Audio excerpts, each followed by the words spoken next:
তোমার শাড়ি কই? মেসকে বিন্দা রইছো কি লিখা তুমি? কোন জায়গায় কি লেখা আছে যে বাসর রাত্রে শুধু শাড়ি পরতে হবে? মেক্সি পরা যাবে না? মেক্সি ঠিক আছে, তুমি এই জায়গায় বসো, তোমার সাথে কথা আছে। না না বমু তো, শাড়িটা কই? মেসকে বিনছো কেরে? ওই যে তোমার শাড়ি, শাড়ি শাড়ি করো না, গরম লাগতেছে বলে মেক্সিটা পরেছি, এইসব কোনো ব্যাপার না। আসল ব্যাপার হচ্ছে মানুষ। শাড়ির মধ্যে বা মেক্সির মধ্যে, গাউনের মধ্যে, কামিজের মধ্যে কিটা আছে সেটা দিয়ে আমাদের কি কাজ? আর আজকে কি পরিমাণ গরম পড়েছে দেখিছো? না কথাবার্তা সব বুঝছি আমি। তখন তো আমার কথা বুঝতে লাগবে, আমার তো একটা কল্পনা আছে, আমার তো প্ল্যান আছে, একটা আশা আছে আমার। আমি তো কত আশা করে আসছিলাম যে বাসর করে ঢুকে দেখবো লাল শাড়ি পিন্ধা ঘোমটা দিয়ে আমার বউ বয়ে রয়েছে। আমি ঢুকুনের লগে লগে দুধের গ্লাসটা আমার গাও গায়ে দিল, আমি লয়ে একটা চুমুক দিলাম, ঘোমটাটা উঠাইলাম, বউ একটা মুসকি আসি দিল, সব শেষ। হ্যাঁ, তাহলে আমার কল্পনা, আমার আশার কি হইব?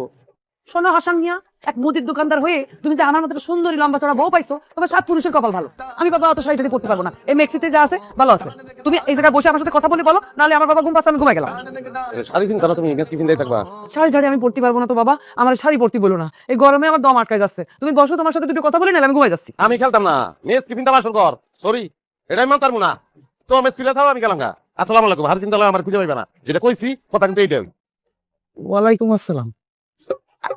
হাসান, হাসান, ঘরে আসো শোনা, আসো যান আসো, আমি পিনতেছি, এক্ষুনি পিনতেছি শাড়ি, আসো যান।